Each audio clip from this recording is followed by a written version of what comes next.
Well, I thought today we'd start by talking a little bit about writing, and I want to share some children's writing.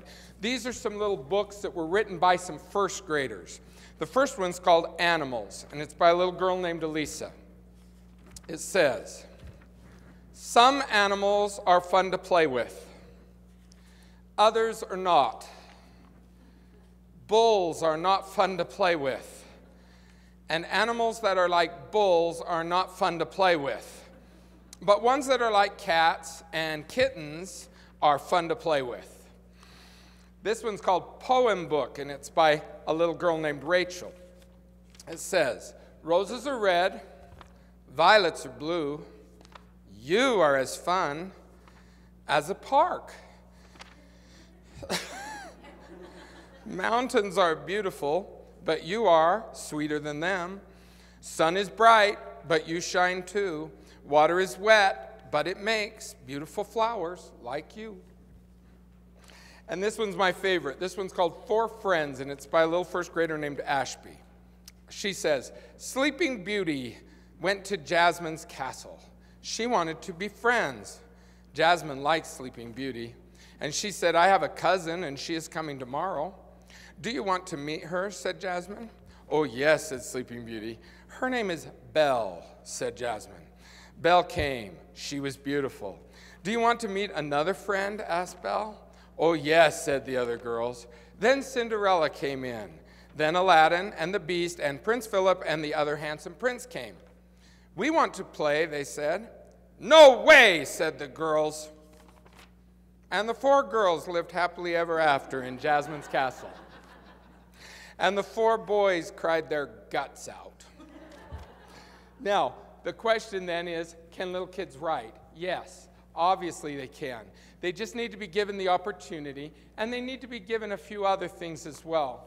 Sadly, that opportunity is drying up in a lot of American schools. In the year 2000, no child got left behind, and suddenly writing got left behind. This staple of American education, this one of the 3 R's, suddenly evaporated. Now, we can give lots of reasons, but the 2 that surface in research are, one, that it wasn't tested. It's not tested toward annual yearly progress the way that other subjects are tested. And the other reason is that teachers say they're not prepared. They don't know how to teach writing because they're not writers.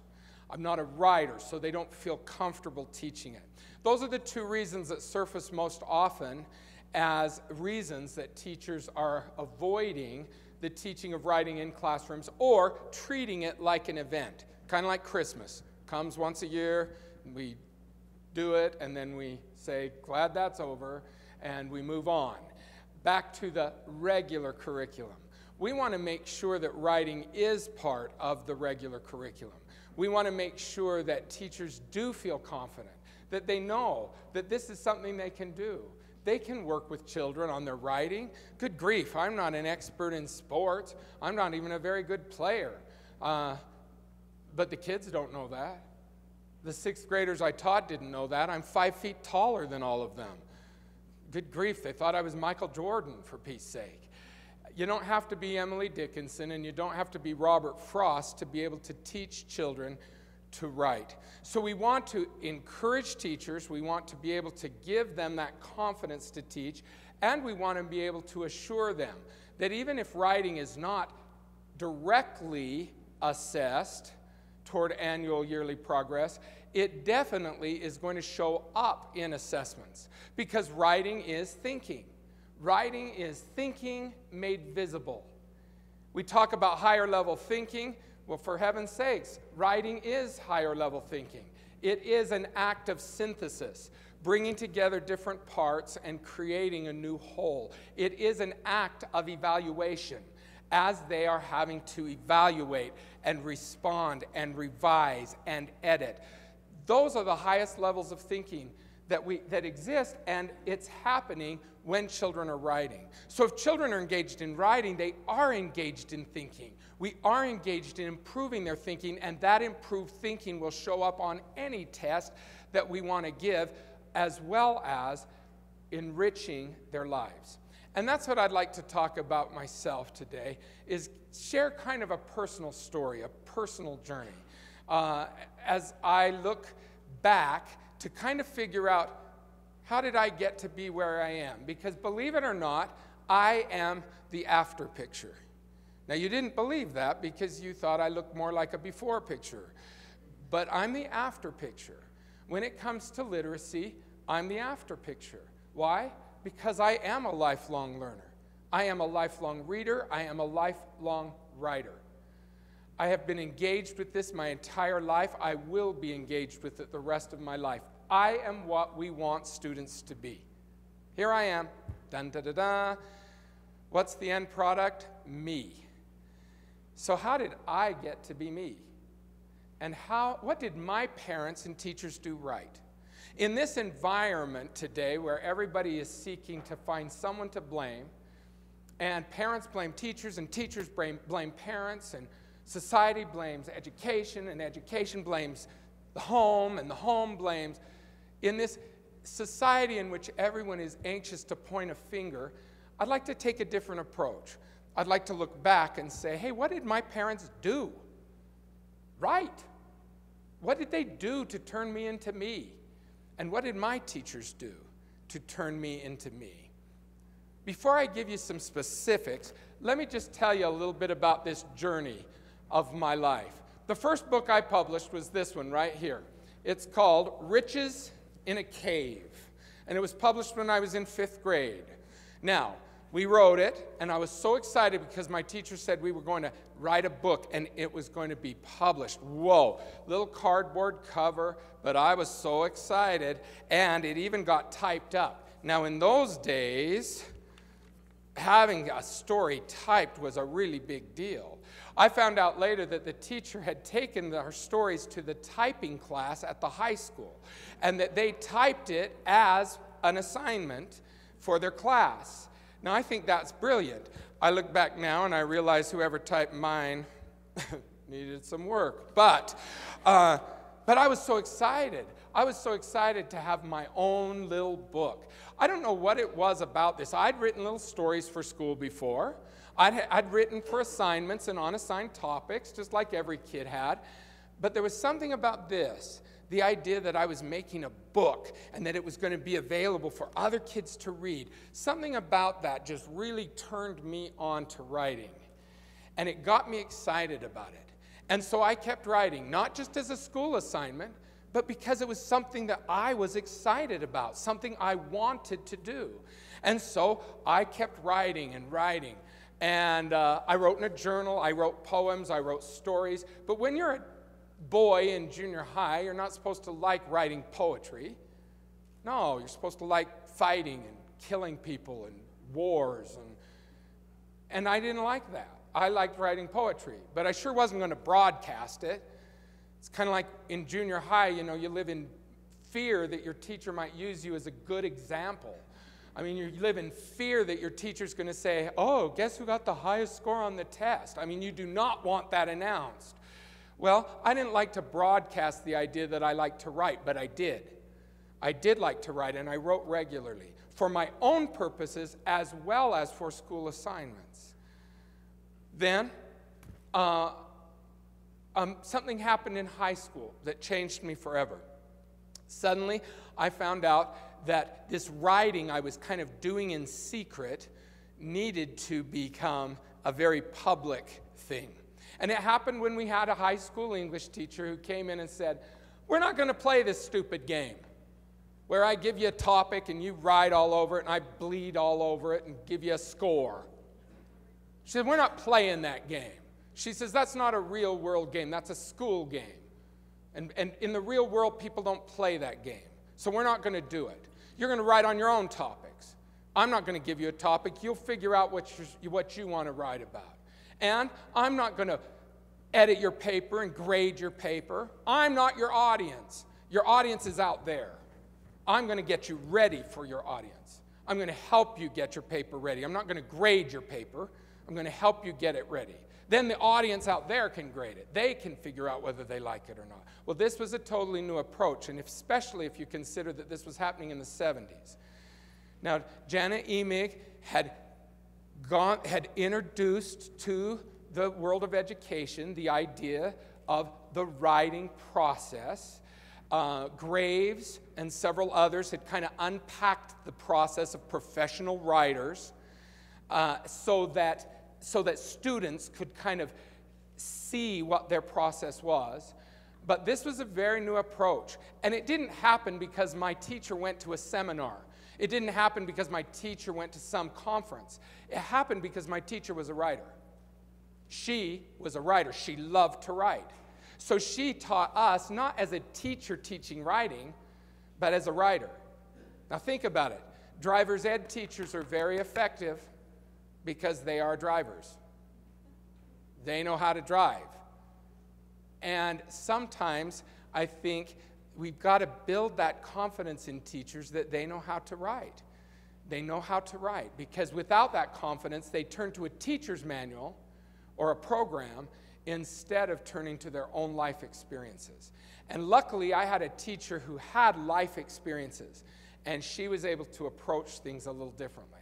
So she was always bringing to the class different contests. She'd say, oh, there's going to be a reflections contest. Oh, there's going to be a contest from the local newspaper about an essay on why I love America. And there's going to be a little essay contest by the Rotary Club, and the winner gets $25. And she'd always be bringing these because it was a way to encourage us to write for a real audience. So she'd bring these contests. Well, she came one day and said, there's going to be a contest. It's sponsored by Guidepost magazine, and it's a youth writing contest, and I think you guys should enter. Well, I looked at it, and I thought, oh, that'd be cool. Then I realized it was a national contest. No way, I'm not entering a national contest. I mean, I'll enter reflections. It's a PTA thing. Everybody gets a donut. I mean, everybody. And so I thought, I'll do that, but I'm sure not going to enter a national contest. No way. Well, I guess every kid in the class felt the same way because nobody entered. Finally, about the weekend before the deadline, the teacher said, has anybody entered that contest? If one little girl had raised her hand, the rest of us would have been off the hook. But nobody raised his hand. And so then the teacher got mad. And she said, all right, now everybody has to enter. You have to. It's a requirement now. You don't enter, you don't get a grade out of my class, you don't graduate from high school. So get busy. Holy smoke, I thought, oh man, now I got to write this story. So over the weekend, I wrote this story. My mom helped me kind of put it together and edit it. And then we sent it into the contest. I didn't even think about it again until the spring of the year when I got a letter telling me I had placed in the top 10 in the nation. Well, I took the letter to my teacher, and she was freaking out. She's like, you are in the top 10. And I said, Mrs. Roman, there were probably only 11. And they are all from our class because you forced everybody to enter. She said, no, I swear this is a big deal. She calls back to the magazine offices, and sure enough, there had been thousands of entries from all over the country. And I was in the top 10. Well, then I got excited. I was like, whoa, I'm in the top 10. That's cool. Then I found out that the senior staff editor was going to be visiting all the top 10 winners all over the country. And now, as an adult, I realized that they were checking for plagiarism. But as a child, I just thought he wanted to meet me. You know, oh, I'm cool, and he wants to meet me because I'm cool. So I thought he'd just flown clear out here to Utah to meet me. So we were all excited, and we had lunch with the principal and the teacher, and he met me, and he interviewed me in the whole 9 yards. So we finished that up, and then a little while later, I got a telegram. Now, kids today don't even know what a telegram is. I always tell them it's a very expensive text. And then they kind of grab on to what it is. But I got a telegram from Norman Vincent Peale.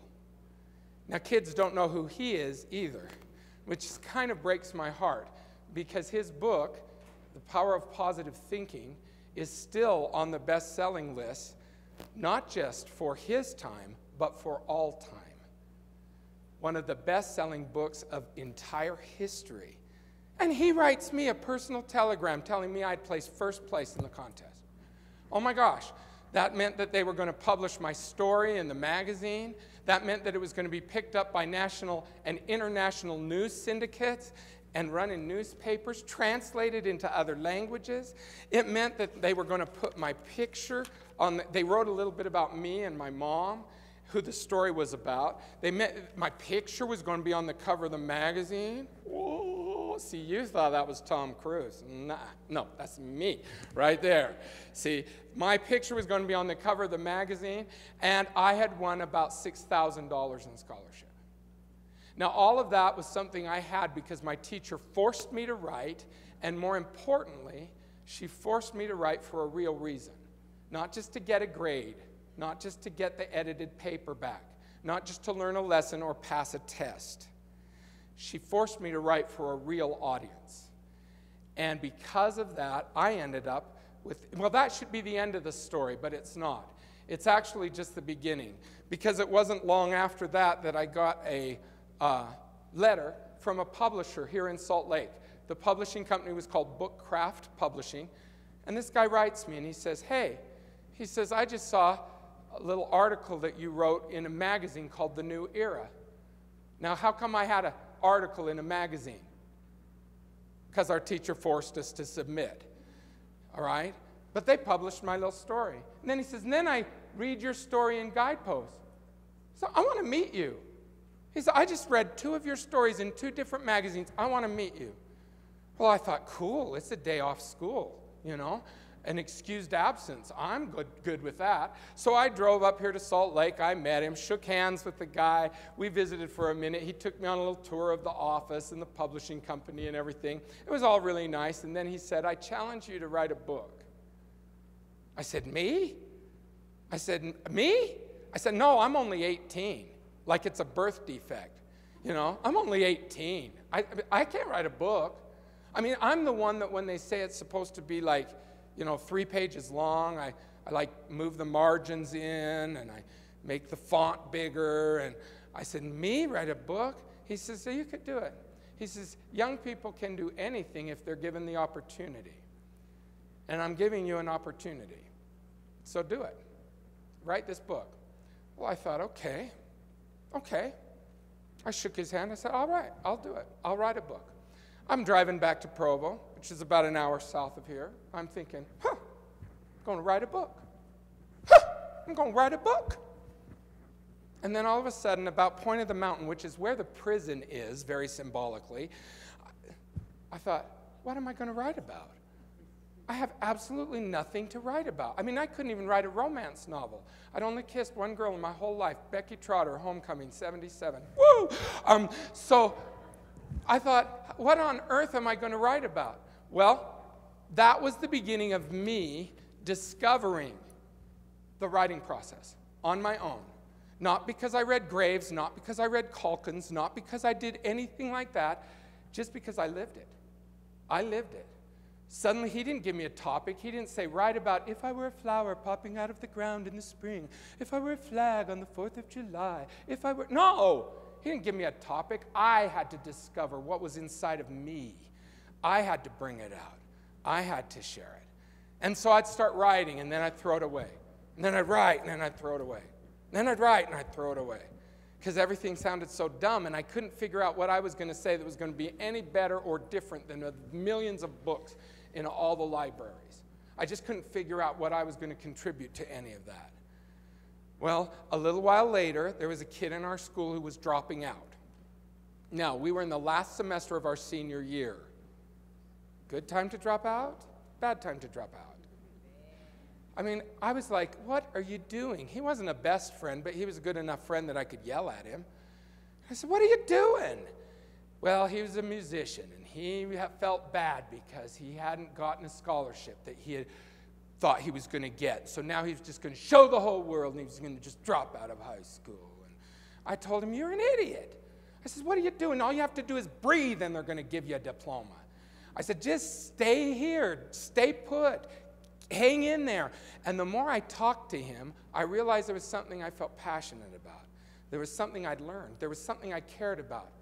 I cared about hanging in there. I cared about trying. Even though it wasn't the best, I cared about just doing it. And that's what I started to write about. And I wrote and I wrote and I wrote. And these are some of my actual rough drafts. There's some of my actual rough drafts. This is in pre-word processor days. In fact, for all of you techies out there, I was trained when I was in my teacher preparation program on WordStar. Does that bring any bells? Does that bring back memories? Yeah, so here's my rough drafts. And after I had written some of the things I'd written, then I took it to my teacher. Why? Because it was an assignment? No, because I wanted feedback. I needed feedback. Not because I had to meet with a partner and give feedback. No! I desired it. I wanted it because this was for real. So I went to my teacher and I said, could you please read this and give me some feedback? She said, I can't read that. I can't read that. But she was so smart. She didn't say, you need to write better. You need to have better handwriting. You need to type it. No. She said, you read it to me. Just like a good old kindergarten teacher would say. You read it to me. You tell me what it says. And I read it. And then she gave me feedback, and bless her heart, she didn't say, oh, you need to indent that paragraph. Oh, you need to cross that T. Oh, you need to put a period right there. No. She gave me feedback on the content itself. She said, that's a good beginning, but you need to change the ending to match the beginning. And she'd say, that's a good point, Brad, but if you don't illustrate it with some sort of anecdote, nobody's even going to care about it. And she says, this is a good point, but you got too many, so decide where you really want to focus. She gave me feedback on the content, and that made a difference for me. Because then when I was making revisions, it wasn't just hoop jumping. I was actually going into making changes because I wanted to clarify the content. Here's some of the changes. You can see I was crossing words out. I was adding words in.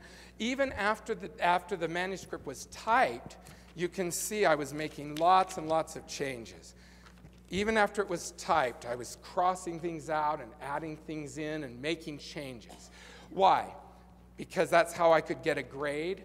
That's how I could get my scholarship? No, because I knew this was real. I knew people were going to see it. I knew people were going to judge me, and I wanted it to be good because I knew real people were going to see this thing. And so I sought feedback, and I made changes. Some of these chapters I revised 30 times. I had never done that for a school assignment, ever. But this wasn't a school assignment. This was suddenly real life. And I wish we could get school assignments to look a little more like real life so that kids could feel that motivation that I felt in that moment. Motivated to make revisions. Well, finally I got it all typed up, and I even had my mom look through it, and she's like the world's, she taught second grade, and she knows everything about commas and apostrophes and quotation marks. So I got her to get through the whole thing, and then I sent it out to him, but I sent a letter, and I said, here's the book, but there are no semicolons in the whole book. So if there's supposed to be a semicolon, you have to tell me where it goes because I don't do semicolons. You guys, seriously, I wrote that to an editor, to a publisher. I wrote that.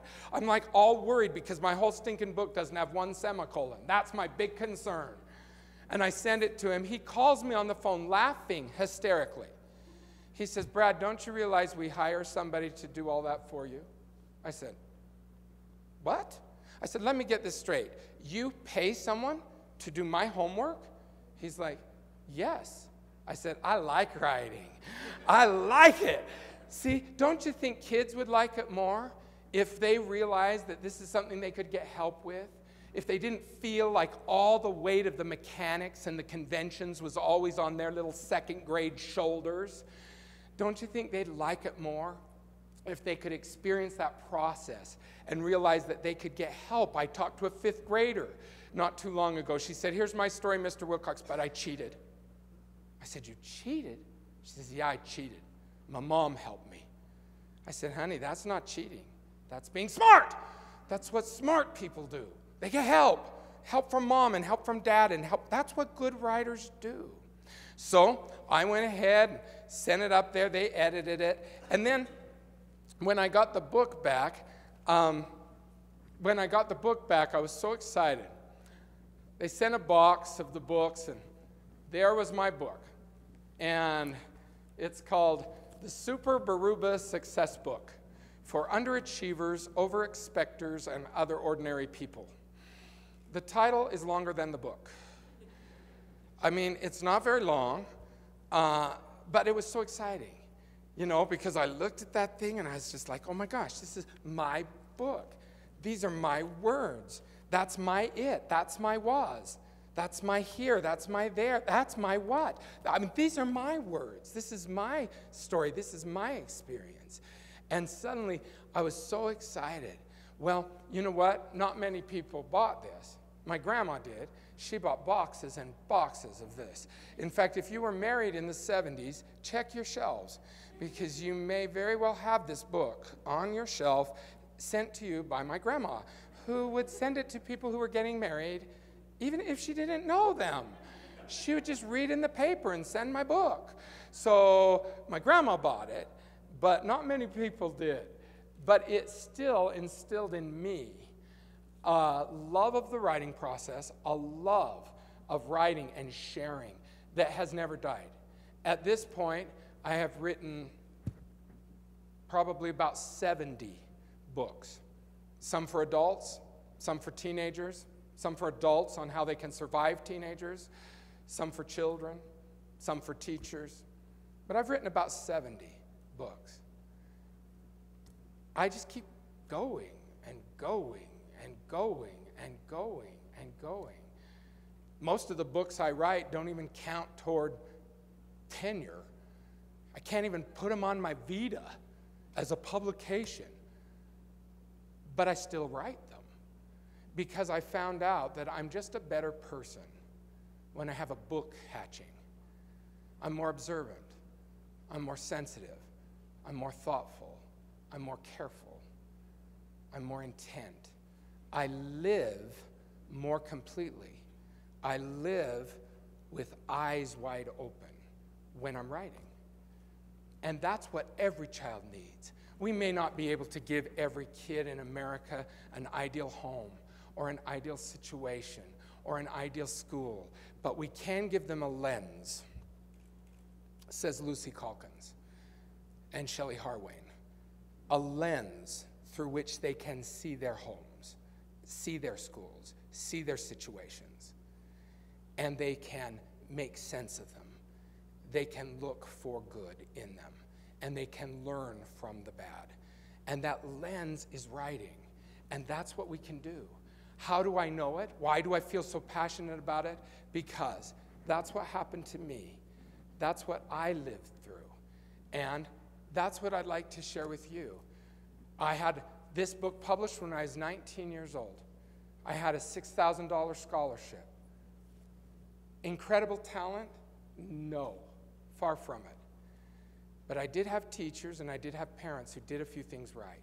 Now, let me give you that list as we finish up. What did they do? First of all, they modeled. They modeled for me. I still remember my mom sharing writing. She loves to write poetry, and I love to read her poetry, and she would share poetry with me. I remember my dad, who was a college professor, not just writing articles, but asking me, his kid, to read through and give him feedback. Now, I don't know that I could have given him much feedback on his scholarly articles, but I was so excited to be asked my feedback, my opinion. I remember my teacher, who was a writer herself, sharing examples of her writing at different stages of the process and different stages of development. And so that model was always there. That model was there. You know, I have seen that work in every classroom. I go into one classroom and the kids are all excited about puppets. Why? Because the teacher's excited about puppets. I go into another classroom and the kids are all excited about native Utah plants. Why? Because the teacher's excited about native Utah plants. You see it all the time. What the teacher cares about, even if it's March Madness, for Pete's sake, and little kids filling out, what do they call them, brackets, with names of universities in states they don't even know where they are, but they're filling them out because teacher's excited about it. And my teacher was excited about writing, and I caught that from her. I often have said that writing for me was not taught as much as it was caught. I caught it. I caught it from my mom. I caught it from my dad. I caught it from my teachers. Now, along with a model, my teachers helped me identify a literary moment. My parents helped me identify a literary moment. The first poem I ever wrote was because we were driving out of our driveway, and I said to my mother, look, now I was in 4th grade. I said to my mother, look at the bird tracks by the bird feeder. I said, gosh, it almost looks like a quilt top on the snow. And my mom said, Brad, that's a poem. I said, no, it isn't. It's a quilt top on the snow. She says, no, it's a poem. She says, you just wrote a poem. I'm 4th grade. A what? What did I just write? You just wrote a poem. So with a little help from my mom, here was my little 4th grade poem. Bird tracks feather stitch a pattern on the crisp quilt top of snow, which surrounds the tree and feeder where my hungry wild friends go. All because my mom identified a literary moment. That's something worth writing about. That's something that matters. That's an idea that's creative. That's an idea that's unique. And as she identified those literary moments, I grabbed them. I had the teacher do the same thing. I remember sitting in a conference with my high school English teacher, and I remember sitting there and her saying, well, what are you going to write about? And I said, I don't know. Does that sound familiar to anybody? I don't know. What happened this weekend? Nothing. She says, surely you did something when you left school and then you came back on Monday. Something happened. Even if it was just breathing, something happened. And I says, well, yeah, I babysat my nephew. She says, tell me about it. Oh, I said, oh my gosh, that kid is so funny. And so I start telling her some of the things that my little nephew had done. She says, Brad, you've got it right there. That's worth writing about. So I wrote a little article. Remember earlier I told you I'd had an article published in a magazine? The article was called My Toothless Teacher. And I wasn't writing about my English teacher. She had her teeth. I was writing about my little 2nd grade nephew that I babysat and some of the things he taught me as I spent some time with him at his level. All because a teacher identified that literary moment and said, that's worth it. That's worth writing about. That's a unique thought. That's worth exploring. You know, authors often say, I don't choose my topics choose me. Many of you are researchers in this room, and you know the same feeling. Your topics haven't been assigned to you. They have chosen you, and some of them won't let you go, even though you have tried to let them go many, many times. But something keeps gnawing at you and choosing you. And I think that's what happens to kids too, but they need an adult to be able to point that out to them. And that's what my parents and my teachers did. Another thing that they did was get me involved with journals. I wrote in journals. At home I wrote in journals. At school I wrote in journals. And when I was a teacher, I had my kids write journals. I was talking to a 1st grade teacher the other day, and she said, my kids can't do journals. They can't even write. I said, sure they can. So we made a little journal here with a big place for a picture and a few little lines down here for writing, and that says something. Heaven only knows what. Something, something, something. There's picture, mom, dad, something, something, something, something, something. Very pre-phonemic writing coming along. And there's a big day. Don't know what it says, but the picture tells the story. There's a big day. And then all of a sudden you start seeing the development. I like LCH to play PHL ball with WFH, my MI cousin, HCSINH. The H is silent. You know, then we got here, she says, my birthday, BHDA. My birthday is coming. C-U-M-E-N. Come in. See, and kids have got to have a place that's safe. If they have to spell everything correctly, then they never have a safe place in which to be able to discover what's inside of them and get it out on paper. But the journal gives them that safe place, a safe place. So by the time they finished this journal, then we had another one that had a little more space for writing, a little less space for picture. And by the end of the year, look at what's happening. I mean, look at this. The second grade teacher said, I can tell the kids that were in Mrs. Burke's class. Why? Well, they're the ones who can write. I say, hey, let's write about the assembly we just had. And they start writing, and all the other kids are frozen. How do you spell? How do you spell? How do you spell? How do you spell? She says, they're frozen. But Mrs. Burke's kids aren't frozen. They know how to get it out. And yeah, it might not all be spelled right, but we'll worry about that later. They can get it out on the paper. And that's the value of a journal. 3 little tips for making journals work with kids. 1, free up the topics. Let it be an independent experience, including independently choosing the topic. Lucy Calkins says, we have put children on writers' welfare. I love that phrase. I don't know what to write about. Here's a welfare check. I don't know what to write about. Here's a welfare check. I don't know what to write about. Here, take a welfare check. Do you see? The minute you start that cycle, it's hard to get kids off of it. They need to know how to get a job and how to choose their own topics. Another thing that needs to happen is a set time. If the journal is just if you finish your math right in your journal, it'll never happen. It's got to be a set time, a little bit every day. Just like Pledge of Allegiance. We don't do Pledge of Allegiance if we finish our math.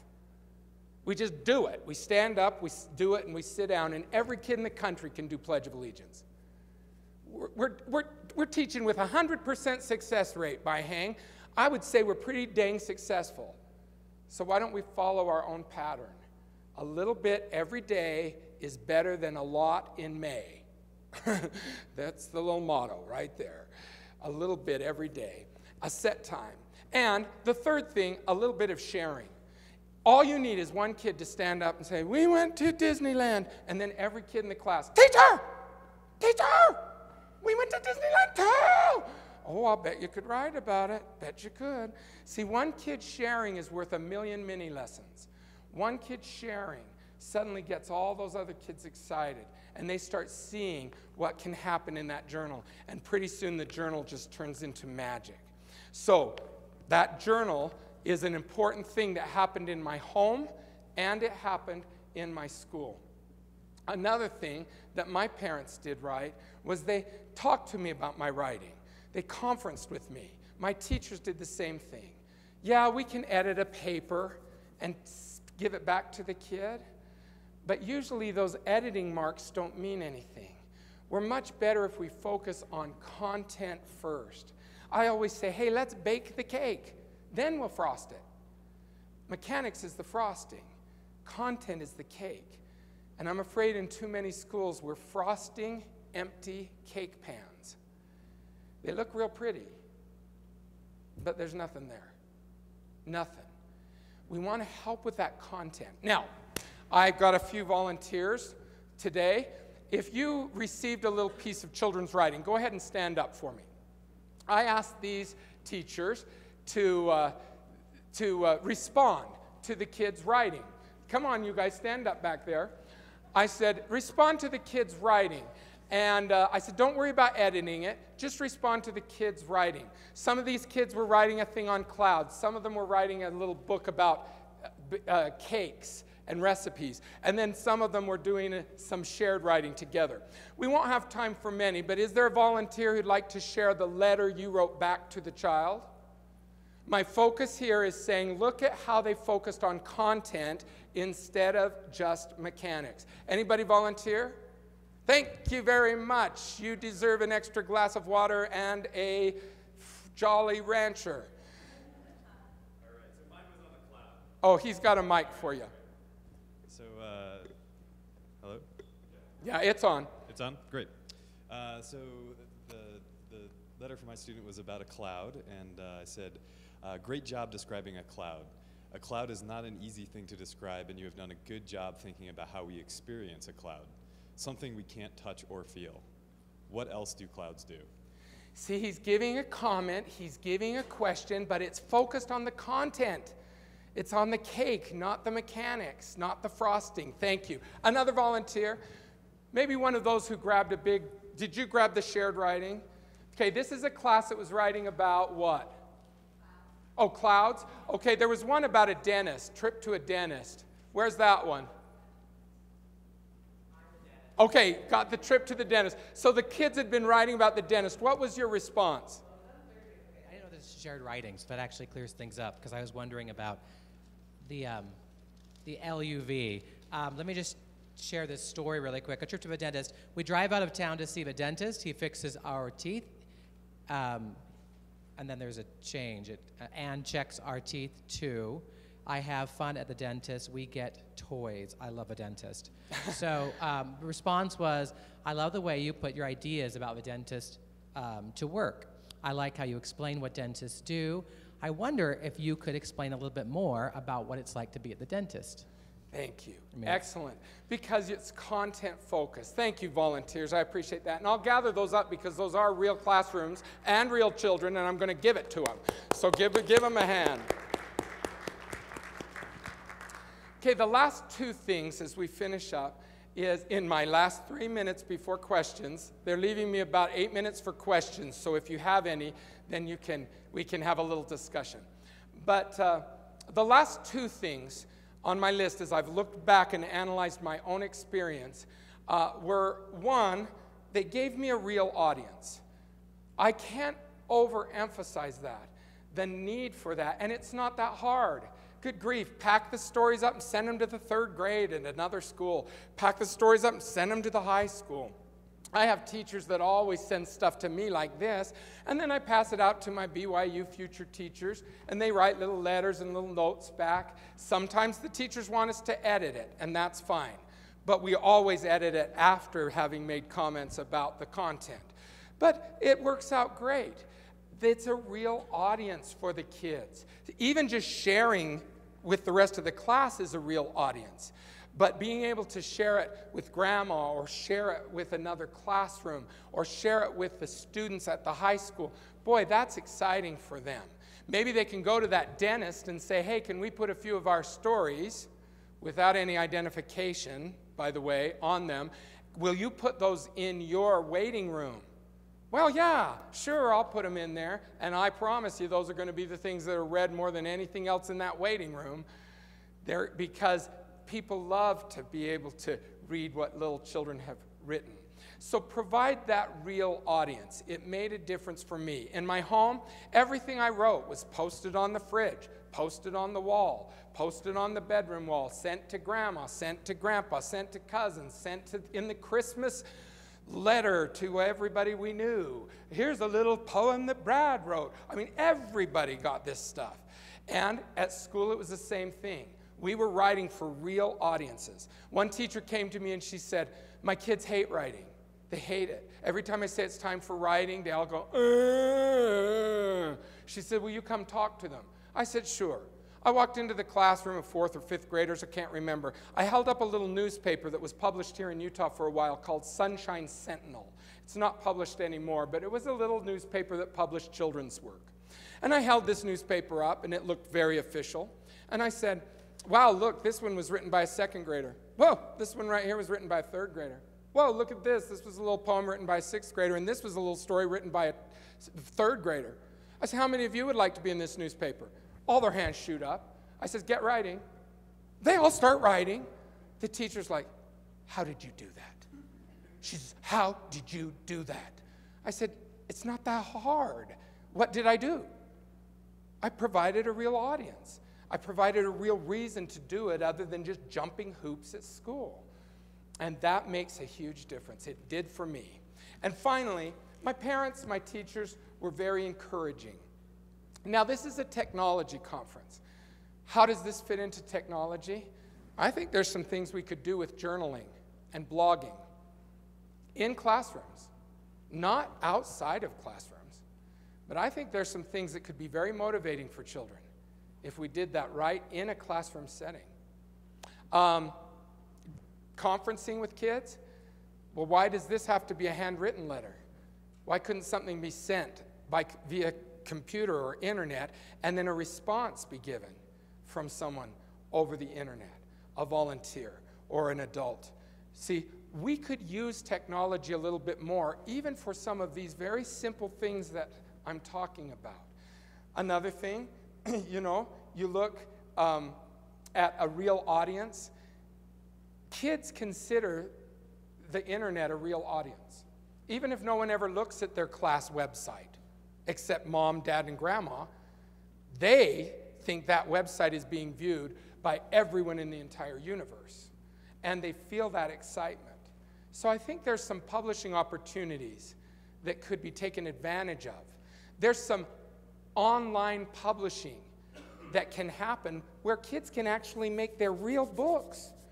Not this silly, stupid thing that I made in 5th grade, but real books that look like real books. Talk about motivation. I think there's some things that we could explore that could make a difference. But finally, and in conclusion, my parents helped me and my teachers helped me by just being very positive. They said, you know, this is great. This is wonderful. This is awesome. This is stupendous. Now, those words go far ahead of reality. But I'm so glad they didn't say, this sucks. This sucks. This is terrible.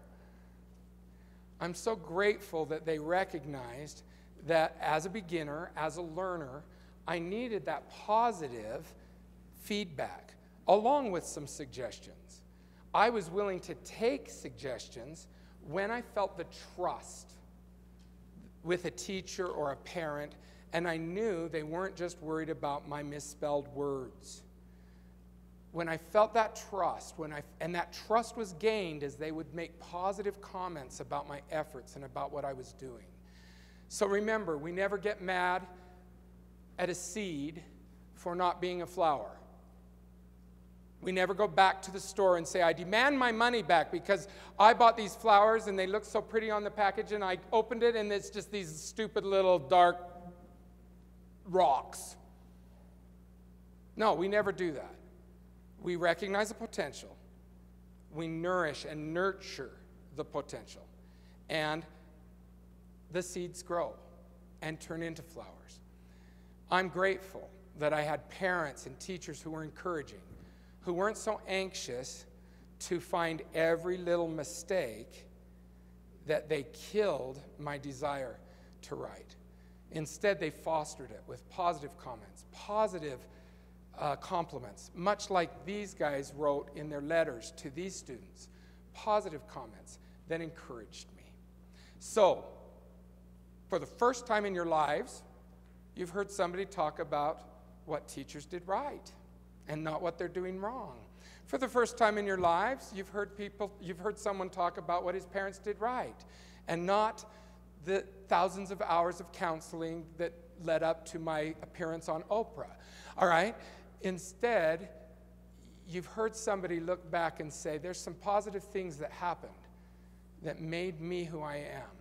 And we can use those same positive directions to really help children turn into lifelong learners, lifelong readers, lifelong writers. Thanks so much for letting me be with you. We do have a little time for just one or two questions. I'm sorry I didn't leave you much time, but I will be sticking around, and you're more than welcome to come talk to me individually. Any questions that somebody would like to throw out? Yes? The